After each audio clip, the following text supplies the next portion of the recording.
It's debate night, but we're not in Milwaukee.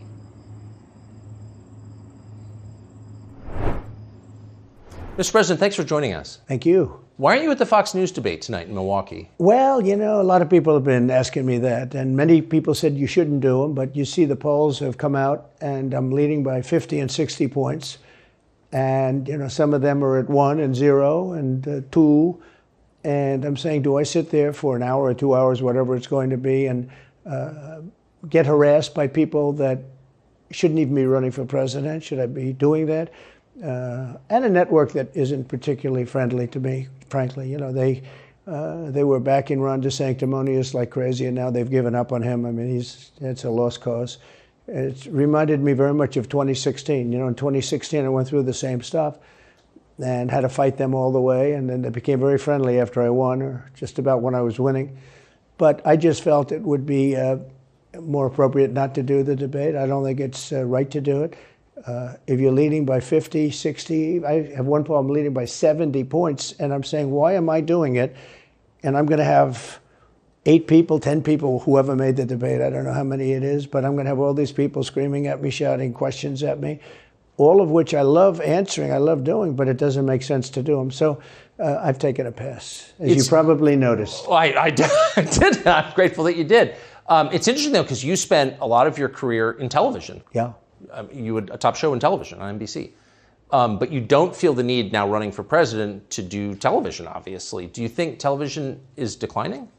Well, according to a poll that I guess we just saw, it just came out where it's down like 30, 35%, but I think they were referring to cable. I think cable's down because it's lost credibility. MSNBC, or as they say, MSDNC, is so bad. It's so wrong what they write and what they do and what they say. It's fake news, as I said. I think I came up with that term. I hope I did, because it's a good one.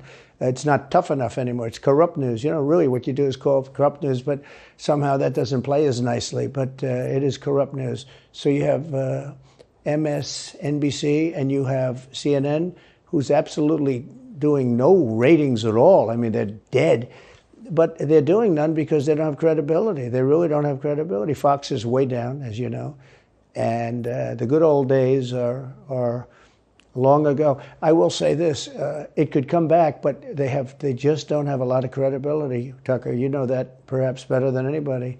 I think it was a terrible move getting rid of you. You were number one on television, and all of a sudden we're doing this interview, but we'll get bigger ratings using this crazy forum that you're using than probably the debate or competition. When you say there are people on stage who shouldn't be running for president, who do you mean? Well, I don't want to really use names, but it wouldn't matter too much. A guy like, I call him Ada Hutchinson. It's Asa, but I call him Ada. Why do you call him Ada? I could tell you, but I don't want to get myself in a little trouble. But he's weak and pathetic, and he was, I never understood the guy, never knew him. He was the governor of Arkansas, not a very popular guy. I don't know how but that state is such a great state. The people are so incredible in that state, and they love me and I love them. How does this guy get elected governor of Arkansas? But he's nasty always, and has been. A guy like Chris Christie, the guy left with a 8%, think of it, 8% approval rating in New Jersey. Now he's running for president. And he runs solely on the basis, let's get Trump. He's like a savage maniac. He's like a lunatic. And that's all he talks about. His poll numbers are very, very low. He's about 2%. What's he like? You know him well. No, I've been friendly with him over the years, but I couldn't give him a job because I just never trusted him very much. I was just never one of his people that really trusted him. I never gave him the job. And that's one of the reasons he feels so hurt and so betrayed. And I understand that. I really do. I understand it. But I never gave him. He wanted to be different things. He was looking at different elements of the administration, and I decided I didn't want to do it. And now I'm glad I did, because you see, but we had some great people. I had great people. We'll have even better people if we do this, because now I know Washington. Before I didn't know Washington. But guys like Bill Barr were terrible. I mean, they were, I would say, Bushies. I say that with respect to the Bush family, but they were Bushies, and it doesn't work out for us. It was clear, this is kind of far afield, but it was just interesting. I read Barr's account of his time. He wrote a book about it. Right. His autobiography. And in it, he lies about Jeffrey Epstein's death. clearly lies. Do you think Epstein killed himself sincerely? I don't know. I will say that, he was a fixture in Palm Beach. Yeah. I don't know what Barr said about it either. I have no idea what he said. What did he say? He killed himself, probably? He said he killed himself and that they were going to do this investigation. They never did the investigation. It's never been public. Well, and they hid it. And why are they doing that? And clearly Barr knew. But why would Bill Barr be covering up the death of Jeffrey Epstein? Bill Barr didn't do an investigation on the election fraud either, okay? He said he did, and he pretended he did, but he didn't. McSwain, the U.S. attorney in Pennsylvania, Philadelphia, said Barr just wouldn't let him do it. It was crazy. Barr became so petrified, so frightened of being impeached. They were going to impeach him. I don't know if you remember it. Yeah. It's not a big moment in history. But they said, we're going to impeach. They play a much rougher game, the left, the lunatics. And they were going to impeach Bill Barr, and he was petrified. Now, how do you not get impeached? Don't do any of this stuff. But he didn't do the job there. I don't know what he did with Epstein, but possibly he didn't. Do you think it's possible that Epstein was killed? Oh, sure, it's possible. I mean, I don't really believe. I think he probably committed suicide. He had a life with, beautiful homes and beautiful everything, and he all of a sudden he's incarcerated and not doing very well. I would say that he did, but there are those people. There are many people. I think you're one of them, right? But a lot of people think that he was killed. He knew a lot on a lot of people. He was killed. You think so? I think the closer you look, I'm not a conspiracy person at all. I believe everything I hear. But yeah, the closer you look into it, I mean, the Attorney General of the United States, your Attorney General, clearly lied about the Epstein death. Yeah, and he was. Why? He was certainly. It wasn't well done. They had no cameras. They had no anything. Everybody was sleeping, and a case could be made. Look, I'm not going to get involved in it, but I can tell you a case could be made either way. But it certainly wasn't the most well-run place. So the reason I'm asking you is I'm looking at the trajectory since 2015 when you got into politics, for real, and then won. It started with protests against you, massive protests, right. Organized protests by the left, and then it moved to impeachment twice, right? And now indictment. I mean, the next stage is violence. Are you worried that they're going to try and kill you? Why wouldn't they try and kill you, honestly? They're savage animals. They are people that are sick, really sick. You have great people in the Democrat Party. You have great people that are Democrats. Most of the people in our country are fantastic, and I'm representing everybody. I'm not just Republicans or conservatives. Right. I represent everybody. I'm the president of everybody. But I've seen what they do. I've seen the lengths that they go to. When they make up the Russia, when that's exposed and they go down, and Barr should have gone after them, and other people should have gone after. And they did very late, because the Durham report came out. It was fairly good. It could have been a lot tougher, I guess, but it was fairly good. But it explained how corrupt it was.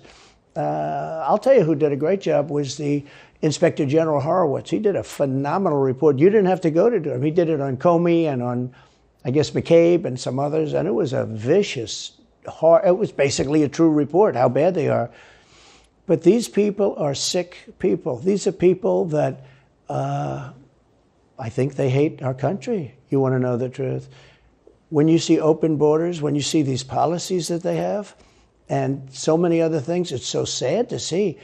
We have a country that's very fragile right now. I've never seen, I will say, look, I ran in 16, which was 15, but I ran in 16, election in 16, and there was tremendous spirit. In 20, there was even more spirit. We got millions and millions more votes. It wasn't even a contest. People said, well, what'd you think of 20? I said, we did much better. We did. You got to base it on the number of votes. We got many more votes in 20 than we did in 16. But the election was rigged. It was a rigged election. And with COVID, they used COVID to cheat in a lot of different things, and we have so much on it. It's so easy. But we had judges that didn't want to look. We had people didn't want to get involved. They called you, he's a conspiracy theorist if you say anything about the election. But I have never seen spirit like there is right now. Even coming down here, just the people on the road that are just absolutely going crazy. And the reason is, I think they like me, and I know they love my policies. I hope they like me too. A lot of people say they don't like me, but they like my policies. I think they like me. But I have never seen spirit like it is right now. And the reason is because crooked Joe Biden is so bad. He's the worst president in the history of our country. I don't think he's going to make it to the gate, but you never know. But he's a corrupt person, so corrupt that I took the name off Hillary. I don't do two people at one time. I took the crooked Hillary and I retired the name. That was a good day for her. I bet she was very happy. And I used it for Joe because it's crooked Joe. But Joe is really... But you don't think he's going to make it to November of 24? Well, I think he's worse mentally than he is physically. And physically, he's not exactly a triathlete or any kind of an athlete. You look at him, he can't walk to the helicopter. He walks, he can't lift his feet out of the grass. It's only 2 inches at the White House, right? That's not a lot. But you watch him, and it looks like he's walking on toothpicks. So, and then you see him on the beach where he can't lift a chair. Those chairs are meant to be light, right? They're like 2 ounces. Yeah. You lift them up. He can't lift the chair. He can't walk to the chair. And I don't know what they're doing with the beach. This beach is seeming to play a big role, but they love pictures of him on the beach. I think he looks terrible on the beach. He looks terrible on the beach. Skinny legs. Well, he can't walk through the sand. Sand is not that easy to walk through, but when he walks through it, he can't walk through the sand. And there's somebody in there that thinks he looks fabulous at the beach. I think he looks horrible at the beach. Plus, the beach doesn't represent what a president's supposed to be doing. You're supposed to be working. You're supposed to be getting us out of that horrible, horrible war that we're very much involved in with Russia and Ukraine. You could do that. You could do that very easily. I believe you could do that I don't believe he could do it because he's just incompetent. But that's a war that should end immediately, not because of one side or the other, because hundreds of thousands of people are being killed. Can you imagine you're in an apartment house and rockets are going into that building and blowing it up and knocking it down? And why should anybody, human beings, these are human, whether they're Russian or Ukrainian or whatever they are, it's got to be stopped. And it can be stopped very easily. It would have never started. If I were president, it would have never started. So back to Biden, I'm interested. So you think he's failing? He obviously is failing. I think it's clear to everybody. But that would make Kamala Harris the candidate? Well, not really. I guess they'd have maybe a free-for-all. A lot of people say she has to remain for certain reasons, the candidate. She has to. I don't think that's true, actually. I don't think that other people would stand for it.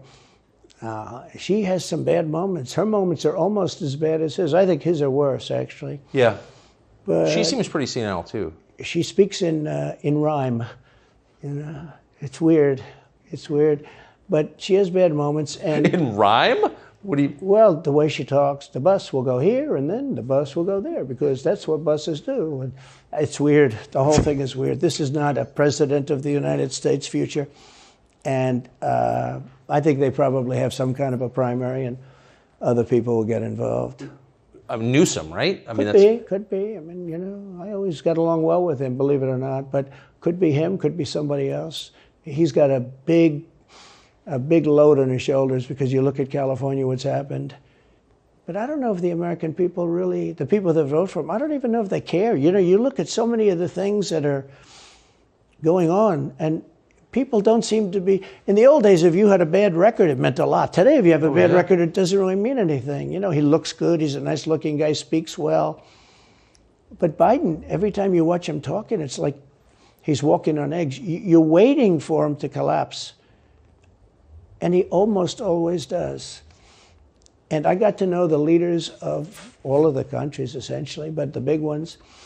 And the bigger, the tougher the leader. It's like sort of, I guess maybe that's the way it's supposed to be. But I got to know President Xi of China and Putin and Kim Jong-un, North Korea. Did a great job with North Korea, kept us out of a nuclear war. We would have 40,000 dead soldiers right now. They'd drop a nuke right on top of the military base. But we have 40,000 soldiers over there. And I did great. I got along with him great. That's a positive. The press said, he said nice things about Kim Jong-un. I also said horrible things at the beginning. Horrible enough that he wanted to talk. And we talked and we met in Singapore. We met actually twice. And we had unbelievable meetings. I know him very well. We were in great shape with him. What do you think he and Xi and Putin think of Biden? I think they can't believe it. I think they probably say this is some kind of a system. They had great respect for our country. They respected me. They had great respect for our country when I was there. Every one of them. Look, if you go to North Korea, you take a look at what happened. You know, the Olympics was dead. South Korea spent billions on the Olympics. Nobody was going to go. They didn't want to get blown up. They called me and they said, we are going to let the Olympics proceed. This is North Korea. I said, you should go into the Olympics. Put your athletes in. It wasn't like, they were big on athletes because, famine. But they went in and they actually participated. And within about 2 days, the entire thing was sold out. And if it wasn't me, that would have never happened. But I got along very well with him, and that's a positive thing. He does have massive nuclear power, by the way. And if Hillary would have gotten in, or if the Obama thought process continued, it would have been a nuclear war, absolutely, with North Korea. He was expecting to go into a war, and it would have been a nuclear war. So do you think the rest of the world looks on at Biden and thinks someone else has got to be running the government? Well, somebody else has to be. I don't think he's capable of doing anything. Look, when I debated him, I said, how come, and this was in front of probably not a friend of yours, Chris Wallace. He was the moderator. Not a friend. I said, why is it he wants to be Mike, but he doesn't have the talent? It's one of those bitchy little man. He wanted to be his father, but he didn't have the talent of his father was great. His father, a little fussy man. His father interviewed me in 60 Minutes. It was actually a 10. Can you believe it? No, I totally believe his father had talent, at least. I may have been the only guy that he gave a good 60 Minutes to. He was rough. Really? His father was tough. He was great, though. He was great at what he did. But Chris Wallace was so upset. He was guarding this guy who wouldn't do a show, by the way. He wouldn't do. I figured I didn't mind Chris Wallace because Biden wouldn't do a show. And it was very obvious. He kept asking him and asking, but he wouldn't do the show. So I figured he's got to like me. But he came from a different planet.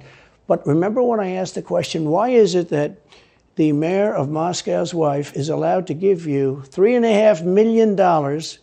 Don't forget, that was brought up. Now it's brought up all the time, but that was brought up by me long before anyone ever heard of it. I said, the mayor of Moscow's wife giving you $3.5 million. What did you do to deserve $3.5 million? To Biden. And Chris Wallace said, this has nothing to do with the debate. I mean, he got in the way of the question. No, it was crazy. And I said, well, wait a minute. He got $3.5 million from the mayor of Moscow's wife. Now, people forget that, but if you go back and take a look, you will see. And Chris Wallace didn't want me to ask that question. I said, I think it's a very appropriate question. It turned out to be much more appropriate than people thought. Amazing. So do you have a preference in, assuming you're the Republican nominee and all goes as you plan it to go, do you have a preference in who you run against? In many ways, I'd love to run against him because his record's so bad. It's still horrible when you look at inflation and everything else, but others also have very bad records. I mean, California's a bad record, so, should it be Gavin or should it be somebody else? When I look at San Francisco, what's happened to that incredible city? That was one of the greatest cities in the world just a short while ago, and now it's very sad when you look at it. Los Angeles, every city practically, all the Democrat-run cities. Republican-run cities are doing very nicely because they arrest people when you have crimes. And they don't go after political candidates because they think it's good. It's been amazing. My poll numbers are the highest I've ever had. But because people understand it. Can I just ask you, that gets back to my original question. So if the protest didn't work, you got elected anyway. Yeah. Impeachment didn't work twice, obviously. Indictment is not working. Your poll numbers go up. When they raided Mar-a-Lago in August of last year, your numbers went up. They can indict you 20 times, and you're not going to lose the Republican primary because of that. Well, so it makes it look even more ridiculous. I mean, the 4 indictments, and maybe there'll be more. I don't know. These people are crazy. But they're counterproductive. So if you chart it out, it's an escalation, is what I'm saying. Yeah. So what's next? After, try to put you in prison for the rest of your life, that's not working. So, don't they have to kill you now? I think the people of our country don't get enough credit for how smart they are. And I'm not sure I would have said this 10 years ago, but they get it. They really get it. When somebody gets indicted, your poll numbers go down. When somebody gets indicted, you announce, ladies and gentlemen, I'll be leaving to spend time with my family and to fight for the rest of my life on this stuff. But you're out of politics. I got indicted 4 times. All trivia, nonsense, bullshit. It's all bullshit. it's horrible when you look and you look at what they're doing. The boxes hoax, I'm covered by the Presidential Records Act. I'm allowed to do exactly that. He's not covered, and he's got 25 times the number of boxes, and he's got them stored in Chinatown. He's got them stored in a flimsy garage underneath his Corvette at Penn. And by the way, at Penn, he gets millions of dollars. China pays this guy millions of dollars. See, I think he's the most corrupt president we've ever had. And he also has the distinction of being the most incompetent. And I believe both. I mean, he's both incompetent and corrupt. So and I actually believe he's compromised because China knows so much about him. They know where the money comes from. They know where it is, who paid it, and they probably paid it. Well, they do pay Penn, and he gets $1 million. I think he takes $999,000 because, keeps it a little bit under $1 million, like by $1. But he, in many ways, is a Manchurian candidate. We have a Manchurian candidate, and he's afraid to tell Russia to get out of Cuba. He's afraid to tell China to get out of Cuba. He's afraid. China now is building, think of this, China is building military installations in Cuba. The Cuban population of Miami is not too happy because they're never going to be able to go back. And you don't even hear about it. And the worst culprit is the press, the media, because normally, when I first heard that China's building installations in Cuba, and installations means military installations, okay, they said just some communication. They did that on the islands with Japan. They took the island, they started this massive construction, and they told everybody, including the Japanese have to be very careful. They told everybody that this is a housing development. They're going to build a housing development. And I said, how come the runway is 20,000 feet long? Private jets need 4,000 feet. They don't need 20,000 feet. The big ones need 20,000 feet. They don't even need 20.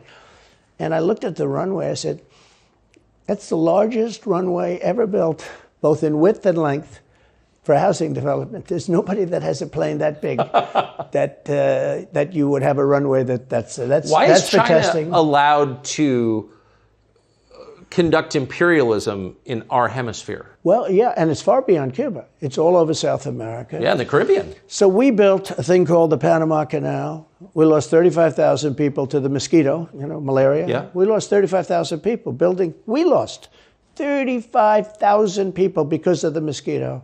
Vicious. They had to build under nets. It was one of the true great wonders of the world. As he said, one of the 9 wonders of the world. No, it was one of the 7. It happened a little while ago, It says 9 wonders of the world. You could make 9 wonders. He would have been better off if he stuck with the 9 and just said, yeah, I think it's 9. But this is one of the true 7 wonders of the world. And you take a look at the Panama Canal. It was such an incredible engineering marvel. We sold it under Jimmy Carter. We sold it to Panama for $1. The following day, they quadrupled the amount of money that ships had to pay to get across. They didn't lose one ship. And now they've made it much bigger, and now they've widened it. They've doubled it, right? They've more than doubled it. And it's one of the most profitable things. Any time it's just incredible, right? We gave it away for $1. China now controls it. They actually control the Panama Canal. They run it, they control it. And we shouldn't let that happen. And we can't let China be in Cuba. And they'll get out. If I'm president, they'll get out. Because I had a very good relationship with President Xi, but he respected this country, he respected me, and he'll get out. And we can't let them run the Panama Canal. We built the Panama Canal. Should have never been given to Panama. We should have had it. But we gave it for $1. Think of it. They quadrupled. In one day, they lifted the fees, which are, pretty big, for these massive ships to go through, right? Rather than going around the Cape and through all the tremendous storms, such beauty, it's beautiful stuff. But you didn't want to get caught in those storms. Those were storms that wiped out the biggest ships. And we go through the Panama Canal, we built it, and we gave it away for $1. Think of that, how stupid are we? We have done the stupidest things in this country. And now we have a president that can't put 2 sentences together, can't speak, can't walk, can't talk. I don't think he gets to the starting gate, but these people do miracles. I mean, he ran out of his basement, and you got away with that one because of COVID, so he sort of got away with it. They cheated on the election. But you have people that are very smart, but they're fascists and they're radical left lunatics, and they're destroying our country with the all-electric cars and the windmills all over the place, which, by the way, don't work, and they're all, most of them made in China. For the most part, they're made in China. Germany a little bit, but China. But you look at what's happening to our country, even no voter ID. I mean, why don't they want voter ID? There's only one reason they don't want voter ID, because they want to cheat. I mean, who doesn't want, you know, the Democrat convention, the last one, they had voter ID that was this big. It looked like a prison card, this big on their chest. You walked in, they had your picture, your this, your fingerprint. They had everything. The most incredible voter ID I've ever seen. That was to get into the Democrat National Convention. But to get into vote, if you buy groceries, if you buy practically anything now, you have ID on a card, credit cards or otherwise. But don't you think it's racist to have to show your ID? Well, they probably say that. They use anything not to show ID, because voter ID is pretty simple. And we could go back, and we should go back to all paper ballots, voter ID, same-day voting. You know, France did it. France had mail-in ballots, and it was terrible. Anytime you have mail-in ballots, you're going to have massive cheating on your elections. Anytime, not just the presidential election. Anytime you have... Isn't that the whole point of them? So yeah. you can Oh, cheat? yeah, sure. It's the whole point. That's their whole point. They want to cheat, yeah. They have to cheat because their policies are so bad that if they didn't cheat, they couldn't get elected. Who wants open borders? Who wants high taxes? Who wants high interest rates? Who wants to not be able to use a gas stove or have to drive an electric car, which, you know, you have a 4-hour drive, but the car only goes an hour and a half, so you have to charge it. The happiest moment for somebody in an electric car is the first 10 minutes. In other words, you get it charged, and now for 10 minutes. The unhappiest part is the next hour, because you're petrified that you're not going to be found another charger. People, I'm saying, if people, I'm not knocking electric cars, they're fine. They're fine. But if people want to buy a gasoline car or a hybrid, hybrids are pretty good, actually, but they should be allowed to buy. They don't want to do any of this. So right now, California's in a big brownout because their grid is a disaster. The grid all over the country is sort of a disaster, but the grid in California. And yet, they want to have, in a very short period of time, millions and millions of cars going off that grid, essentially. It doesn't work. So plug your car into a grid that's failing. You should be able to buy an electric car. You know, electric cars could be fine if you drive short distances and you want to have, you know, whatever, and you have plug-ins everywhere you go. They could be fine. But you got to have gasoline cars. You got to have everything. Let people buy everything. Now there's the new thing is your heating systems in the house. They don't want you to have a modern day heating system. They want you to use a heating system that will cost you at least $10,000 to buy and won't work very well. You know, none of the stuff works as well. One of the things I did with EPA is you have states, many states, most of the states have so much water. You know, it comes out of heaven, right? The water pours down and you have it. It's there. It's got to go wherever it goes, into the oceans, whatever. It's not like a big problem. Now, in some states, they have a problem. You know, you have some desert areas and all, and for that, it's okay. But they have sinks where no water comes out. You turn it on, no water comes out. No water comes out of the shower. No water is allowed to go into the washing machine for your dishes or for your clothing or what. And I avoided all of that. Wait, they have sinks where no water comes out? Sure, you have restrictors. When I say no water, very little water. You want to wash your hands, right? Yeah. And you've seen this, and you turn on the sink and it's very little. Or you want to wash your beautiful hair, right? And you're standing under a shower. Then the suds never go. The water comes out very slowly. I'm sure you've seen this. It usually takes place in new hotels and new homes. Yeah, you take a drill and take the they have limiter out. Well, you can, but now they make it so you can't do that so easily. They have a restrictor. It's called a restrictor, and it restricts the water from coming out. So I ended all of that, and you have to see these. They let the water come out.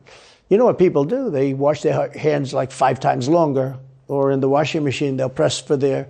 Let's say the dishwasher, they'll press it, then they'll press it about 7 or 8 times. Yeah. They'll end up using more water, and it still won't be very good.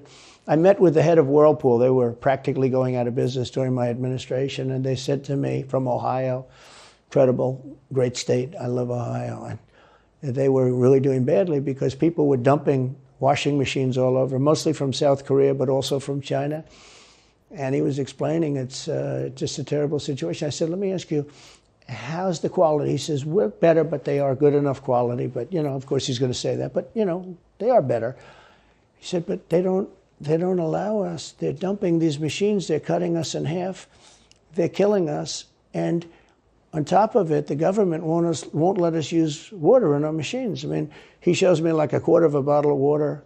That's supposed to be washing clothing.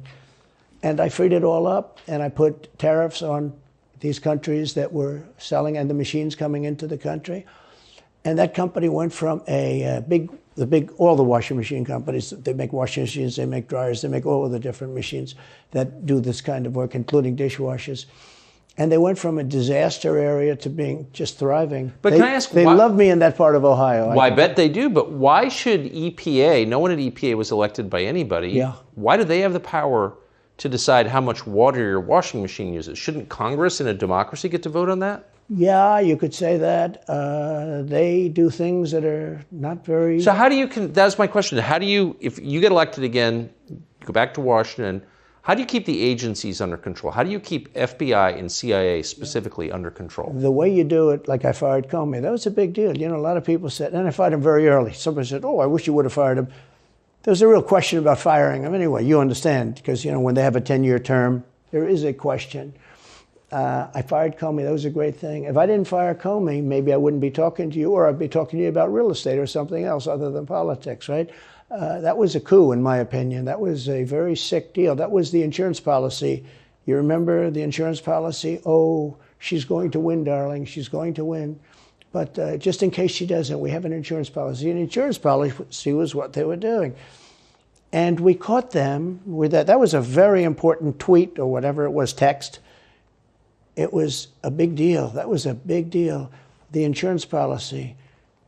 She's going to win 100 million to 1. That's not good odds. At least they gave me one, right? 100 million to 1.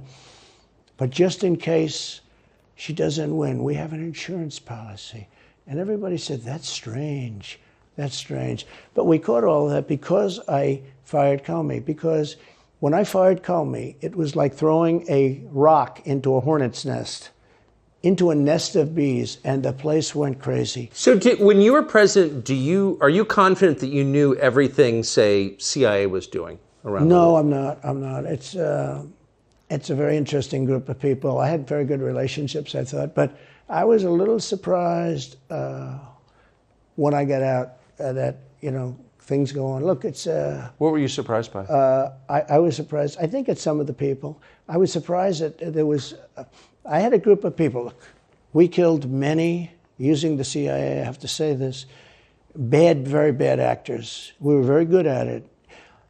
You look at Soleimani, you look at al-Baghdadi, bigger than Osama bin Laden. I mean, Osama bin Laden, but al-Baghdadi did ISIS, and he was rebuilding ISIS very strongly. And that was the CIA that did that? That was really us that did that. Yeah. That was really us that did that. And Soleimani was us that did that, not so much CIA. But we did some very good work with the CIA.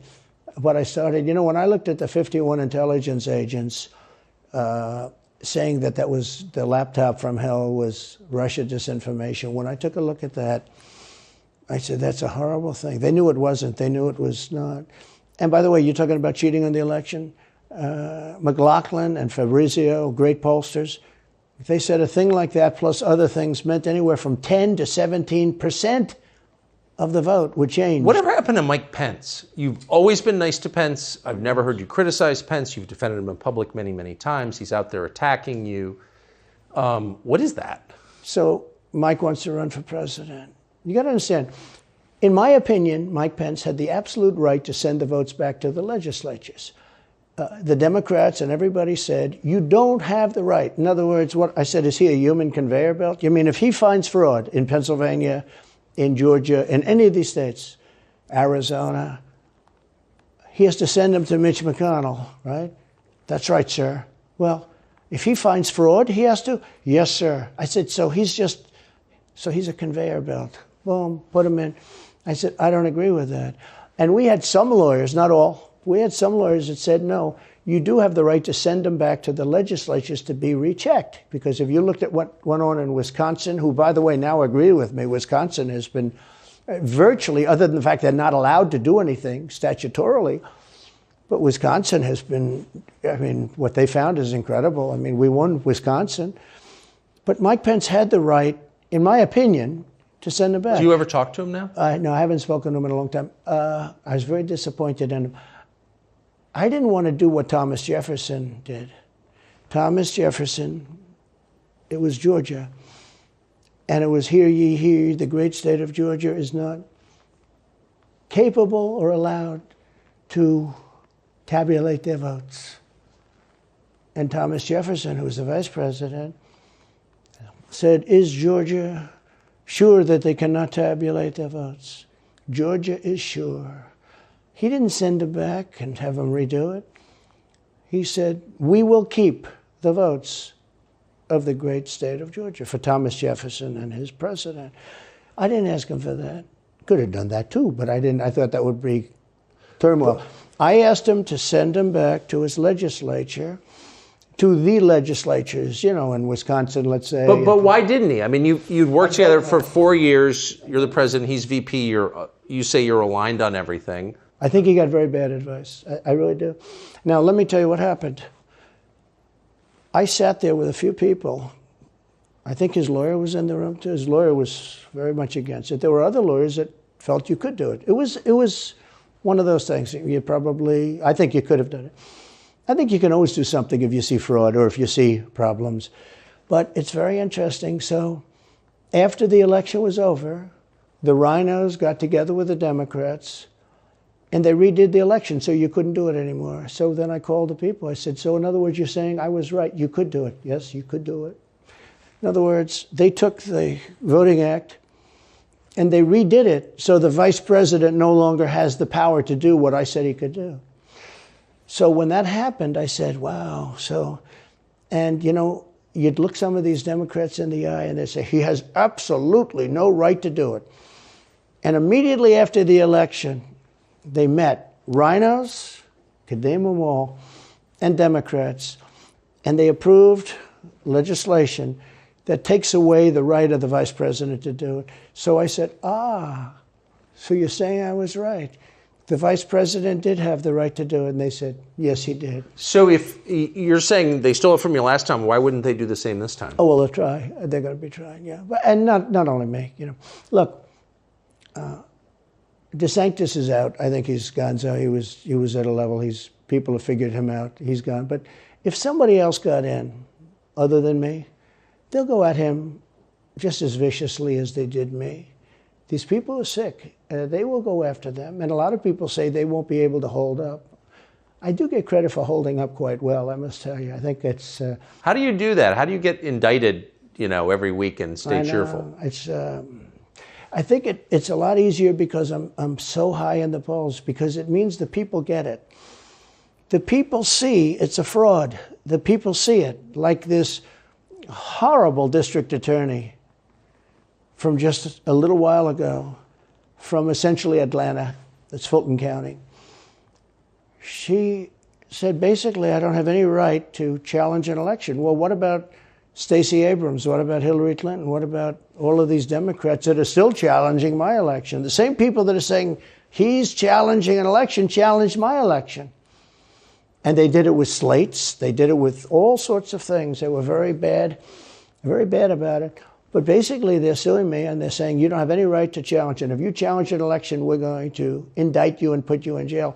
So what they're doing is they've weaponized, and don't kid yourself, the DOJ and Biden and the whole group, they're watching all of this stuff. They love the local stuff. You know, the DA in Manhattan. Not only that, they put one of the DOJ top people into the Manhattan DA's office to run things. They don't even have a case against me. It's not even a case. Everyone says, even the Democrats say, you can't bring these cases. You have no case. The Attorney General or the District Attorney, Fannie Willis, in Atlanta, she's getting killed. Basically, she's saying Trump doesn't have the right to criticize an election. But you've been around long enough now. You've seen many elections criticized. I mean, Hillary Clinton goes crazy. Every time she talks, she says, he's not the president. Jimmy Carter said, he's not the president. Well, I am the president. Hillary Clinton called me, by the way, at 3:02 in the morning to congratulate me the night of the election. Did her voice crack? Well, her voice was, it's very different, I will say. I won't get into that. But what do you mean? Her voice was very different. Don't forget, they were all celebrating at 5 o'clock in the afternoon. And I came home and I said, I think we won. I felt we won because the rallies are so big. We'd go to Wisconsin and we'd go to Georgia. We'd go to different states. In Michigan, we'd have rallies. In Pennsylvania, we had 58,000 people in Butler. And I said, how are we losing this? How do you have a rally where you have from 50 to 100,000 people, many of them? I did 7 a day for a couple of days. That's a lot. That's a lot. These are big rallies, too. And I didn't hold back. I didn't say, let's make them let's do abbreviations, right? But they challenged the stuff. Yeah. Hillary called me up and conceded. Now, the word is that Obama said you have to do that. But she called up and totally conceded. But now, every time you see her on television, she's saying, she's challenging the election. Do you think... So that would mean that she should be indicted, but that would mean also that Stacey Abrams in Georgia should be indicted, because she still thinks she won the election for governor. She still thinks that. She's never recanted. And do you think Stacey Abrams will be indicted for that? No, of course not. She won't be. The Democrats don't get indicted for things like that. They don't get impeached. No, it's a different thing. With that being said, yes, I had great support when they did impeachment hoax number 1 and impeachment hoax number 2. Jim Jordan, the House was fantastic. And actually the Senate was very good for me, other than, Mitch McConnell. I think it's too bad I endorsed him. He was begging, he was going to lose that race, and I endorsed him, and he ended up winning the race because of my endorsement. He was down, he was going to lose to Amy McGrath. She was $90 million in cash, all set to go. She was leading by 3. He was going down. I did him a favor, and then 3-4 months later, he really wanted to impeach me. He's a bad guy. But if you look at what's going on politically, it's so interesting. The level of loyalty is different in politics than it is in normal life, I will say. With that being said, I've had great loyalty also. But the House was fantastic. The Senate was very good. They overrode Mitch McConnell. Mitch McConnell, in my opinion, was trying to get senators to impeach me, especially for the second one. And on the first one, he acted very, very slow. He should have gone much faster. But Mitch McConnell wanted to, and the senators went up to him, guys that are subservient to him because he gives money. He gives them money. He gives them a lot of money. He raises some money and he gives it to them, and therefore they do what he said. That's the only form of leadership he's got. So last question. If you're elected president again, what's your number 1 priority? When you ran last time, you said, I will build a wall. This time, your bottom line top promise to the country. So you can do numerous things at the same time. Of course. But let's say number 1 is a border, and taking hundreds of thousands of criminals that have been allowed into our country and getting them out and bringing them back to their country, Guatemala. By the way, not only the 4 countries that we think of as neighbors, all over the world. Last month, we had 149 countries represented. Think of it. We had 149 countries represented, Tucker, from places that many people never even heard of, coming into our country. And they're coming in from mental institutions, and they're coming in from prisons. They're emptying out their prisons all over South America. They're emptying out their mental institutions. Terrorists are pouring into our country. We have no idea. I had the strongest border in the history of our country, and I built almost 500 miles of wall. They like to say, oh, was it less? No. I built 500 miles. In fact, if you check with the authorities on the border, we built almost 500 miles of wall, and I had another 200 that I was going to build. It's like water. It seeks. And we're going to build another 200. We built it. It was all set to go. All they had to do was install it. It would have taken 3 weeks. And that's when I found out. I said, I think these people actually want open borders. The first thing I would do would be I would seal up the border good and tight, except for people that want to come in legally. Do you think we're moving towards civil war? There's tremendous passion and there's tremendous love. January 6th was a very interesting day because they don't report it properly. I believe it was the largest crowd I've ever spoken before. And some of the crowds I've spoken before. And like July 4th on the Mall, I think they had 1 million people there. But I think that the biggest crowd I've ever spoken before was on January 6th, and people that were in that crowd, a very, very small group of people, and we said patriotically and peacefully and patriotically, right? Nobody ever says that. Go peacefully and patriotically. But people that were in that crowd that day, very small group of people went down there, and then there are a lot of scenarios that we can talk about. But people in that crowd said it was the most beautiful day they've ever experienced. There was love in that crowd. There was love and unity. I have never seen such spirit and such passion and such love. And I've also never seen simultaneously and from the same people such hatred of what they've done to our country. So do you think it's possible that there's open conflict? We seem to be moving towards something. I don't know, because I don't know what it, I can say this. There's a level of passion that I've never seen. There's a level of hatred that I've never seen, and that's probably a bad combination. Donald Trump, thank you. Thank you very much. Very much. Thank you. That is a bad combination, by the way. Bad combination. Thank you.